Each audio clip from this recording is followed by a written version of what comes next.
26 फरवरी 2024 को CBSE class 10th English का paper होने वाला है, जिसको लेकर बच्चे अभी काफ़ी ज़्यादा परेशान हैं। उनको ये समझ में नहीं आ रहा है कि परीक्षा में कौन से क्वेश्चन आएंगे और कौन सा क्वेश्चन नहीं आएगा।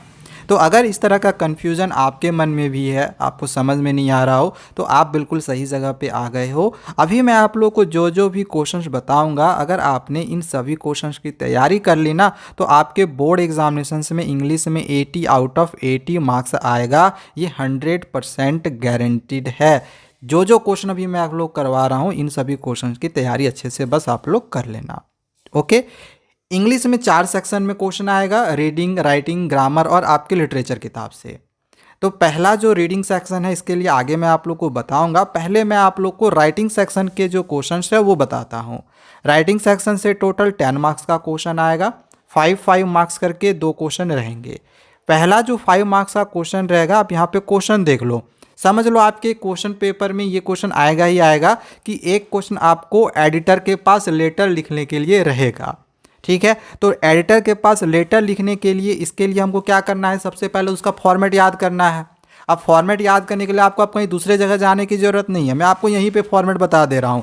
सबसे पहले यहाँ पे आपको अपना नाम लिख देना है, या फिर क्वेश्चन में अगर कोई नाम दिया हुआ रहेगा तो वो नाम लिख देना है। जैसे यहाँ पे उज्ज्वल एकेडमी नाम दिया हुआ था, तो हम यहाँ पे नाम लिख दिए। एड्रेस भी यहाँ पे डाल देना है। अगर एड्रेस नहीं दिया हुआ हो तो आप अपना एड्रेस डाल देना। यहाँ पे जिस दिन आपकी एग्जामिनेशंस होगी, 26 फरवरी को एग्जामिनेशन है, तो यहाँ पे लिख देंगे 26 फरवरी 2024। एडिटर के पास लेटर लिख रहे हैं ना, तो हम लिखेंगे द एडिटर।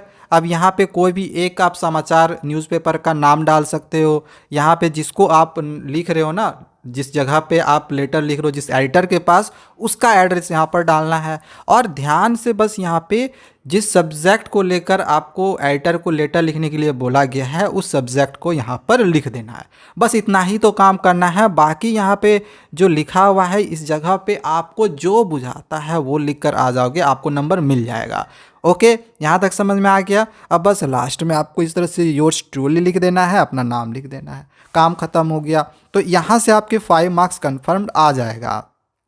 एक जो अगला क्वेश्चन आप लोग का रहेगा, वो आपका एक एनालिटिकल पैराग्राफ लिखने के लिए रहेगा। एक एनालिटिकल पैराग्राफ लिखने के लिए सबसे पहले क्वेश्चन में क्या रहता है, एक इस टाइप का क्लू रहेगा, कोई टेबल रह सकता है, कोई ग्राफ रह सकता है।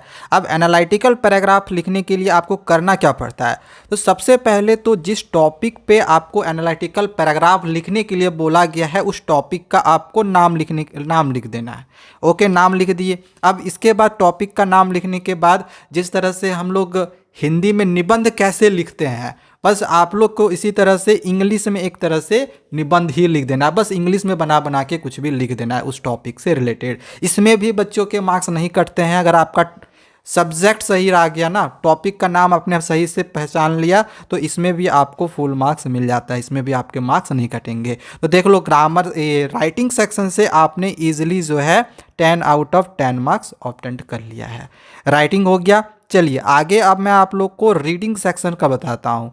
रीडिंग सेक्शन से 20 मार्क्स का क्वेश्चन आएगा। 2 क्वेश्चन रहेंगे 10 मार्क्स वाले पैसेजेस के। 2 पैसेज दिया हुआ रहेगा, एक पैसेज से 10 मार्क्स का, अगला पैसेज से 10 मार्क्स का। भाई देखो, रीडिंग सेक्शन के लिए आपको थोड़ा सा बस मेहनत क्या करना होगा कि कुछ क्वेश्चंस, जब तक आपकी परीक्षा आप शुरू नहीं हो जाती है, तब तक क्या करना, कुछ क्वेश्चंस पैसेजेस की प्रैक्टिस कर लेनी है। क्योंकि एग्जैक्टली तो ऐसा गारंटी नहीं है ना कि जो क्वेश्चन भी मैं दूंगा वही आएगा। जैसे लेटर वाला जो दूंगा वही आ जाएगा, लेकिन रीडिंग वाला आपको कोई नहीं कहेगा कि यही आएगा। और रीडिंग में क्या है कि हमारे पैसेजेस में ही आंसर छिपे होते हैं, ऊपर से MCQ में आएगा। तो आप इसको कर सकते हो, इसमें आपको ज़्यादा दिक्कत नहीं होगा। बस एग्जामिनेशन से पहले 2-3 पैसेज वाले क्वेश्चन को उठाओ और उसकी तैयारी कर लो। अगर पैसेज के क्वेश्चन नहीं मिलेंगे, कमेंट करना, मैं उसका PDF लिंक दे दूंगा, आप वहां से रीडिंग को पैसेज के क्वेश्चंस की तैयारी कर सकते हो। ठीक है, चलो आगे मैं आप लोग को बताता हूं ग्रामर से। देखो, ग्रामर से आपके एग्जामिनेशन में 10 मार्क्स का क्वेश्चन आएगा। अब इसमें समझ में नहीं आता है सर, ग्रामर का उतना सारा है, सिलेबस हम कैसे तैयारी करेंगे, इसके लिए एक वन शॉट वीडियो आएगी, बहुत ही जल्दी आ जाएगा। इधर एग्जामिनेशन से पहले तो मैं आप लोग करवा दूंगा, बस उस वीडियो को देख लेना। आपका इसमें से जितना भी टॉपिक दिया हुआ है जैसे determiner, tenses, modal, subject, verb, concord, यहाँ से एग्जामिनेशन में 5 मार्क्स का क्वेश्चन पूछा जाएगा, तो वो आपका 5 मार्क्स कवर्ड हो जाएगा। और रिपोर्टेड स्पीच से भी आपका जो है 5 मार्क्स का क्वेश्चन आएगा, ये भी क्वेश्चन आप कर लोगे। 1 से 1.5 घंटे का वीडियो होगा या फिर हाफ आवर में भी मैं कोशिश करूंगा कि वो कंप्लीट कर दूं। कम समय में आप पूरे वन शॉट वीडियो को देखकर ग्रामर के किसी भी क्वेश्चन को कर सकते हो, इसमें भी आपको ज़्यादा दिक्कत आने नहीं दूंगा, ठीक है। और ये सब क्वेश्चन आपके मल्टीपल चॉइस में रहेंगे, तो ये आप कर लोगे। अगला जो आपका सेक्शन डी रहेगा वो लिटरेचर से रहेगा, यानी आपके टेक्स्ट बुक से रहेगा। अब भाई देखो, टेक्स्ट बुक के क्वेश्चन मैं आप लोग को ना यहाँ पे दिखा दे रहा हूँ। अब आपको क्या करना है कि ये सब सारे क्वेश्चन की तैयारी कर लेनी है। अगर आपको इसके आंसर्स देखने होंगे कि सर मुझे आंसर्स कहाँ से मिलेगा, तो मैं इसका लिंक जो है वो डिस्क्रिप्शन पे दे दूंगा, आप वहाँ से इसके आंसर्स को देख लेना, ठीक है। मैं इसका आंसर्स का लिंक जो है वो डिस्क्रिप्शन पे दे दूंगा। ये सब सारे क्वेश्चंस कर लो, एग्जामिनेशन में आप बहुत ही अच्छा मार्क्स लेकर आओगे। अभी तक आपने कुछ इंग्लिश में पढ़ा हुआ हो या नहीं पढ़ा हुआ हो, इसके बावजूद भी आप बहुत ही अच्छा मार्क्स लेकर आओगे। इंग्लिश की तैयारी कैसे करनी है ये हमने आप लोग बता दिया, पेपर दे दिया है। बाकी आगे सबके जो भी सब्जेक्ट होंगे उनका भी पेपर आप लोग को दूंगा। तब तक चैनल को सब्सक्राइब करके रख लो। Thank you, bye bye.